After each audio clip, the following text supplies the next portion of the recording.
একাত্তরের আবহে ২১-এর বইমেলা শুরু।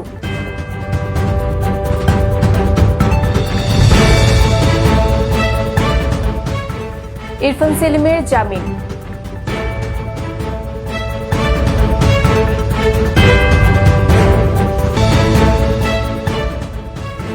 বাংলাদেশ মালদ্বীপ ৪টি চুক্তি স্বাক্ষর।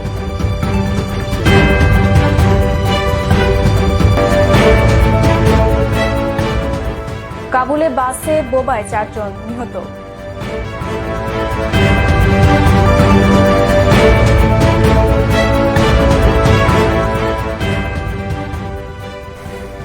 আসসালামু আলাইকুম, কর্ণফুলী সংবাদে আমন্ত্রণ জানাচ্ছি আমি শারমিন আক্তার সোনিয়া। শুনছিলেন সাইমা প্রপার্টিজ প্রাইভেট লিমিটেড সংবাদ শিরোনাম। এবারে বিস্তারিত।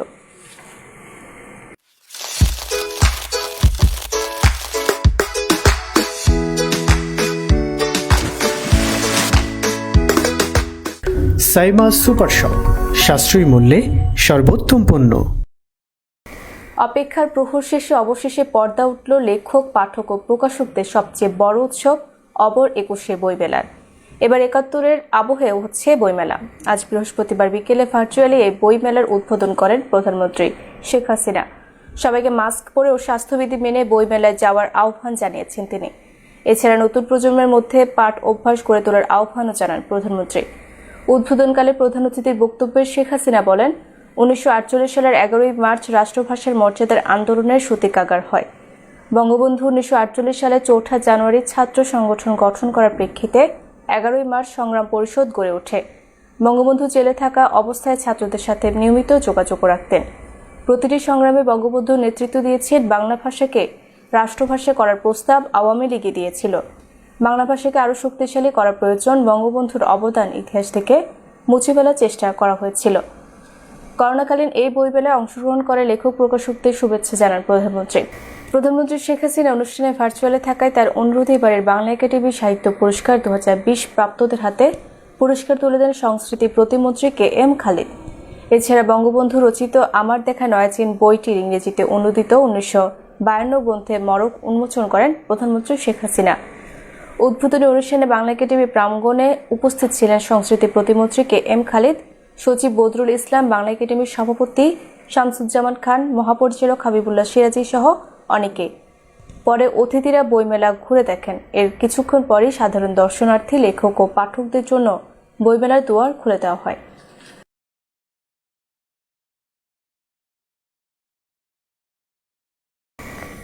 নৌবাহিনীর এক কর্মকর্তাকে মারধরের মামলায় ঢাকা ৭ আসনের সংসদ সদস্য হাজি সেলিমের ছেলে মোহাম্মদ ইরফান সেলিমকে জামিন দিয়েছে হাইকোর্ট। আজ মঙ্গলবার দুপুরে বিচারপতি জাহাঙ্গীর হোসেন সেলিম ও মোহাম্মদ বদরুজ্জামানের সমন্বয়ে গঠিত ভার্চুয়াল বেঞ্চ এই আদেশ দেয়। ইরফান সেলিমকে কেন জামিন দেওয়া হবে না তা জানতে চেয়ে গত ২৭শে জানুয়ারি রুল জারি করে হাইকোর্ট। ২ সপ্তাহের মধ্যে সংশ্লিষ্টদের রুলের জবাব দিতে বলা হয়। গত বছরের ২৫শে অক্টোবর রাতে সংসদ সদস্য সংবলিত স্টিকার লাগানো গাড়ি থেকে নেমে নৌবাহিনী লেফটেন্যান্ট ওয়াসিফ আহমেদ খানকে মারধর করা হয়। পরদিন ইরফান সেলিম সহ ৪ জনের বিরুদ্ধে ধানমন্ডি থানায় মামলা করেন নৌবাহিনীর ওই কর্মকর্তা। সেদিনই পুরান ঢাকার চান সর্দারের দাদাবাড়ি ভবন থেকে ইরফান সেলিমকে গ্রেফতার করে পুলিশ। বাংলাদেশ থেকে শ্রমিক নিতে চায় মালদ্বীপ। পাশাপাশি দ্বিপাক্ষিক বাণিজ্য সম্প্রসারণ সহ বিনিয়োগ বাড়ানোর আগ্রহ দেখিয়েছেন মালদ্বীপের সফররত রাষ্ট্রপতি ইব্রাহিম মোহাম্মদ সোলিহ। আজ বৃহস্পতিবার সকালে প্রধানমন্ত্রী শেখ হাসিনার সাথে বৈঠকে এসব কথা বলেন তিনি। পরে দুই দেশের শীর্ষ নেতার উপস্থিতিতে গভীর সমুদ্রে মৎস্য আহরণ, দুই দেশের মধ্যে সংস্কৃতি বিনিময় সহ ৪টি বিষয়ে সমঝোতা স্মারক সই হয়। দ্বিপাক্ষিক বৈঠকে অংশ নিতে মালদ্বীপের সফররত রাষ্ট্রপতি ইব্রাহিম মোহাম্মদ সোলিহ প্রধানমন্ত্রীর কার্যালয়ে পৌঁছালে তাকে স্বাগত জানান প্রধানমন্ত্রী শেখ হাসিনা। পরে একান্ত বৈঠকে বসেন দুই শীর্ষ নেতা। করোনা অতিমারির সময় সহযোগিতা করায় শেখ হাসিনাকে ধন্যবাদ জানান মালদ্বীপের রাষ্ট্রপতি। মালদ্বীপে অবস্থানরত প্রবাসী বাংলাদেশিদের নিরাপত্তা নিশ্চিতের আশ্বাস দেন।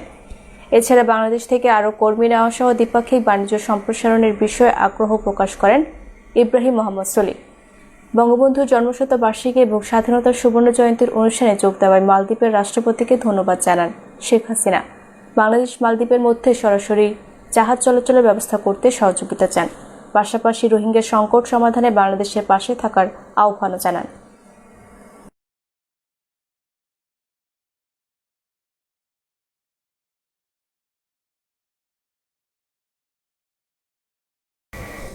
মুক্তিযোদ্ধাদের চূড়ান্ত তালিকা প্রকাশ করতে যাচ্ছে মুক্তিযুদ্ধ বিষয়ক মন্ত্রণালয়।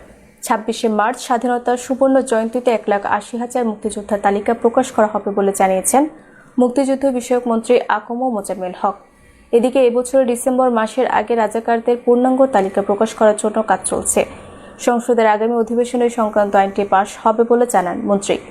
৭১ মুক্তিযুদ্ধের জীবনের ঝুঁকি চেয়ে নদীর স্বাধীন করতে পাকিস্তানিদের বিপক্ষে যারা যুদ্ধে ঝাঁপিয়ে পড়েছিলেন সেই বীর মুক্তিযোদ্ধাদের পূর্ণাঙ্গ তালিকা এখনো হয়নি। মুক্তিযুদ্ধ পরবর্তী সময়ে ভারতের দেয়া তালিকা এবং সরকারের লাল মুক্তিবার্তার মাধ্যমে বীর মুক্তিযোদ্ধারা স্বীকৃতি পান, তবে অনেকেই বাদ পড়েন। ২০০১ সালে মুক্তিযুদ্ধ বিষয়ক মন্ত্রণালয় গঠিত হওয়ার পর সারা দেশে শুরু হয় মুক্তিযোদ্ধাদের তালিকা তৈরির কাজ।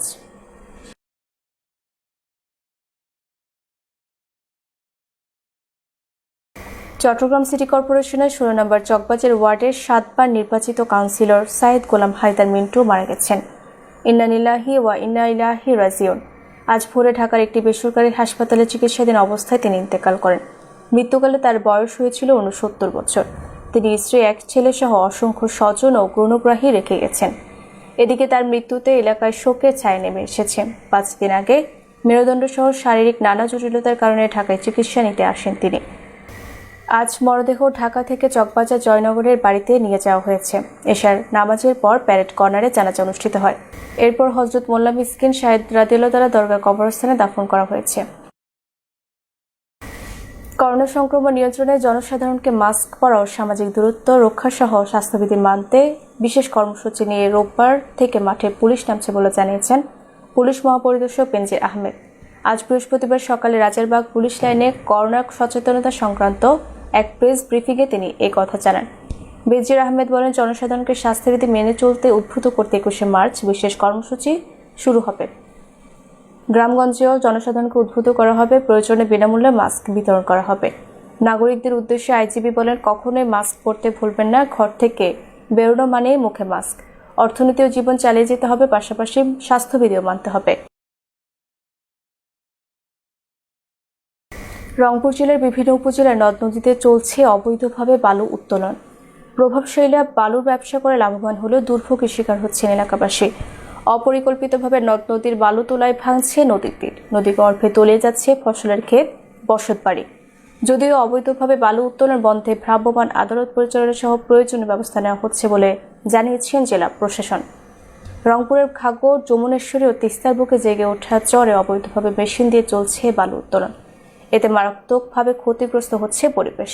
নদীর গতিপথ পরিবর্তিত হয়ে দেখা দিয়েছে ভাঙন, কমছে জমি, বাড়ছে দরিদ্র মানুষের সংখ্যা। ঘাগর নদের উপর ঝুঁকিপূর্ণ সেতু সংলগ্ন এলাকায় এভাবে ভেকু মেশিন দিয়ে অবৈধভাবে বালু তোলা হচ্ছে। এলাকাবাসীর অভিযোগ, স্থানীয় প্রভাবশালীরা প্রকাশ্যে দীর্ঘদিন ধরে এভাবে বালু তুলছে। ট্রাক ও ট্রাক্টর দিয়ে প্রতিনিয়ত বালু পরিবহন করে চলাচলের অনুপযোগী হয়ে পড়েছে সড়ক। এদিকে অবৈধ বালু উত্তোলন বন্ধে ভ্রাম্যমাণ আদালতের মাধ্যমে নিয়মিত অভিযান পরিচালনা করা হচ্ছে বলে জানালেন জেলা প্রশাসক আসিফ আহসান। অতি দ্রুত অবৈধ এই বালু উত্তোলন বন্ধ করা হবে এমনটাই আশা যমুনেশ্বরী, ঘাগট ও তিস্তা পাড়ের বাসিন্দাদের।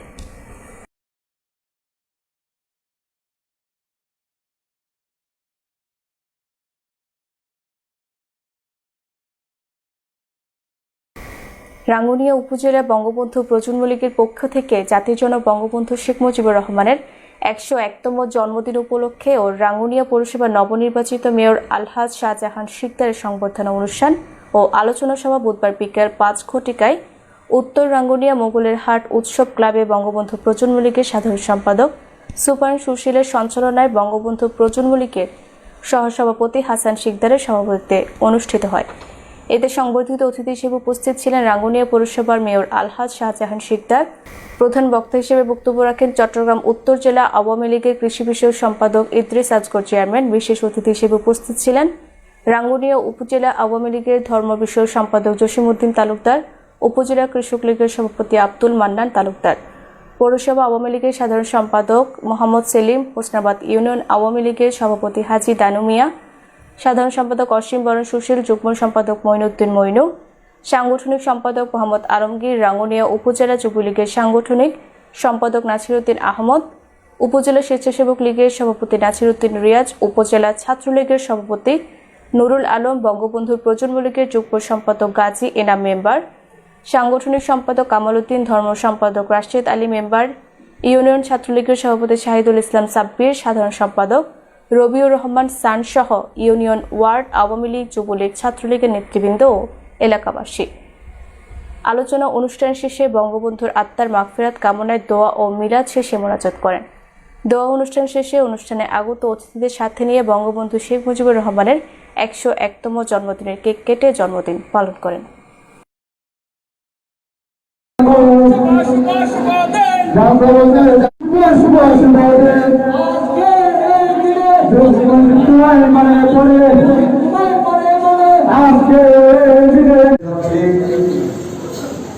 সেই হাজার বছরের শ্রেষ্ঠ বাঙালি জাতির জনক বঙ্গবন্ধু শেখ মুজিবুর রহমানের নেতৃত্বে 1966 সালে 6 দফা আন্দোলন সংগঠিত হয়েছিল।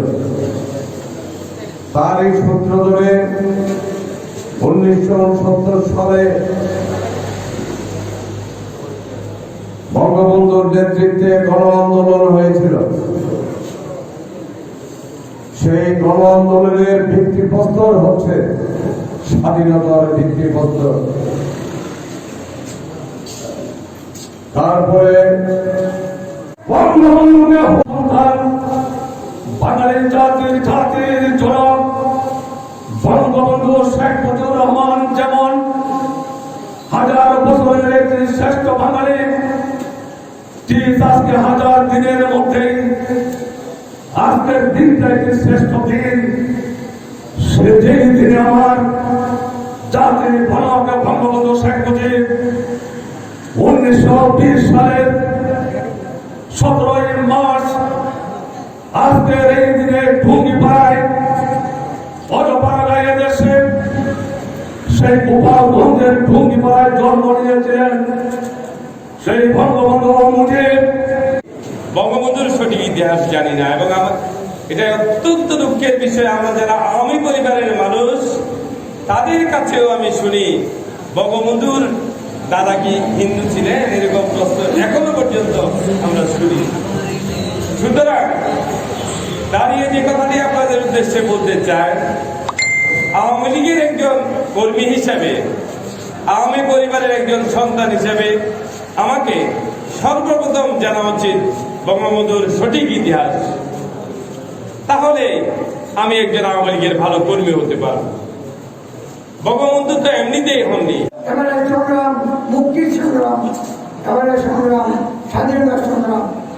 আমরা স্বাধীনতা সংগ্রাম শেষ করেছি, এখন মুক্তির সংগ্রাম করতে আমরা জানেন জননেত্রীর নেতৃত্বে বঙ্গবন্ধুর বাণী এবারে সংগ্রাম, মুক্তির সংগ্রাম এই আদর্শ ধারণ করে বর্তমান জননেত্রীর নেতৃত্বে বাংলাদেশ আওয়ামী লীগ গ্রাম হবে শহর। ঢাকার নবাবগঞ্জে জাহিদ হাসান হত্যায় জড়িত আসামিদের অবিলম্বে গ্রেফতার এবং দ্রুত বিচার দাবিতে মানববন্ধন ও বিক্ষোভ মিছিল করেছে নিহত স্বজন ও এলাকাবাসী। বৃহস্পতিবার বেলা 11:30টায় বান্দুরা বাস স্ট্যান্ডের সড়কে দাঁড়িয়ে তারা এই মানববন্ধন করেন। এর আগে একটি বিক্ষোভ মিছিল পুরাতন বান্দুরা থেকে বের হয়ে বান্দুরা বাজার পর্যন্ত প্রদক্ষিণ করে।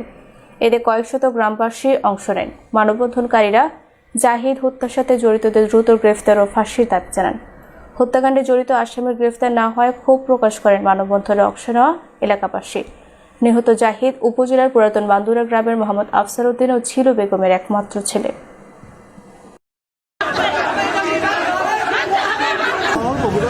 গত পরশু আমাদের গ্রামের জাহিদ নামে একটা ছেলে হত্যার শিকার হয়েছে। আমরা এই হত্যাকারীর ফাঁসি চাই।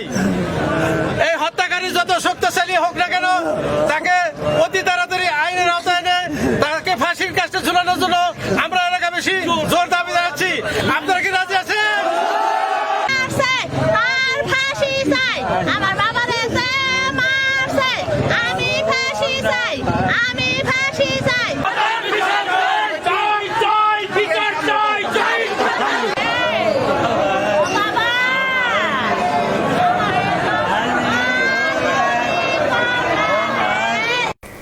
আফগানিস্তানের রাজধানী কাবুলে বোমা বিস্ফোরণের সরকারি কর্মচারী বহনকারী একটি বাসের 4 আরোহী নিহত হয়েছেন।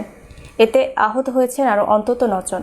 আজ সকালে কাবুলের একটি রাস্তার পাশে এই বোমা বিস্ফোরণের ঘটনা ঘটে বলে জানিয়েছে বার্তা সংস্থা রয়টার্স। আফগানিস্তানের শান্তি প্রক্রিয়াকে সামনে এগিয়ে নিতে সহিংসতা কমানোর উদ্দেশ্যে বৃহস্পতিবার মস্কোতে বসছেন আফগানিস্তানের সরকারি ও তালেবান প্রতিনিধিরা এবং যুক্তরাষ্ট্র, রাশিয়া সহ সংশ্লিষ্ট দেশগুলোর কর্মকর্তারা। ঠিক এই দিনটিতে এই ঘটনা ঘটল, তবে এ পর্যন্ত বিস্ফোরণের দায় স্বীকার করেনি কেউ। যদিও সরকারি কর্মচারী, সুশীল সমাজের সদস্য, সাংবাদিকদের বিরুদ্ধে ধারাবাহিক হত্যাকাণ্ড অভিযান পরিচালনার জন্য তালেবানকে দায়ী করে আসছে আফগানিস্তান সরকার, তবে তালেবান এই অভিযানে জড়িত থাকার কথা অস্বীকার করে আসছে।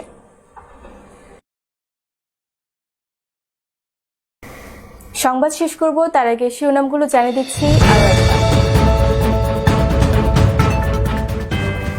৭১-এর আবহে ২১-এর বইমেলা শুরু।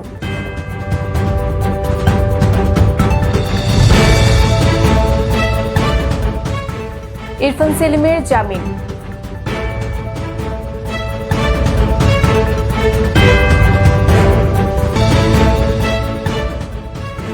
বাংলাদেশ মালদ্বীপ 4টি চুক্তি স্বাক্ষর।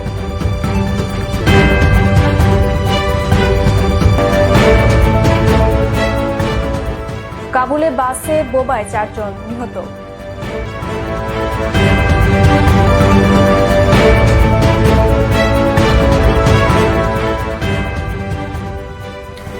দর্শক, এই ছিল এখনকার সংবাদ। প্রতিদিন রাতে আমাদের সংবাদ দেখার আমন্ত্রণ রইল। সবার আগে সর্বশেষ সংবাদ পেতে এখনই আমাদের ফেসবুক পেজে লাইক ও ফলো করুন এবং আমাদের ইউটিউব চ্যানেলটি সাবস্ক্রাইব করে আমাদের সাথেই থাকুন। ধন্যবাদ সবাইকে।